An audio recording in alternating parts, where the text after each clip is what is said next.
In September 2022, Juddmonte looked to have two pretty exciting juveniles on their hands, Chaldean and Nostrum. A month later, it was Chaldean who had proven himself to be best at two. The pair actually went off joint favourites for the Group 1 Duo Stakes in October, where Chaldean finished 2¼ lengths and 2 positions in front of Nostrum. Chaldean was part of the first ever batch of Juddmonte horses that was sent to Andrew Balding, and he was delighted to bag a Group 1 in his first season with those famous colours in his yard. Chaldean's first two starts came in novice races at Newbury, winning the latter like a nice prospect, racing on his own for much of that race, but always looking in control. Next up was the Group 3 Acomb Stakes at York, where again he raced on his own for a fair bit of the race under Ryan Moore.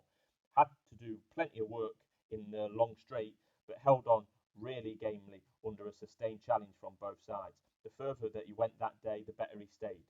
The form of that race hasn't produced much since, to be fair.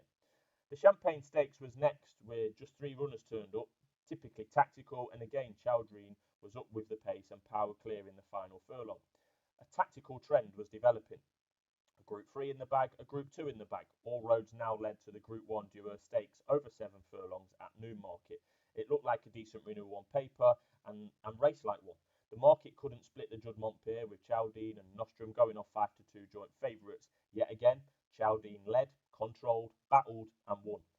By Frankel, pretty certain to stay a mile and looks more than likely to be running in the 2000 Guineas at this stage.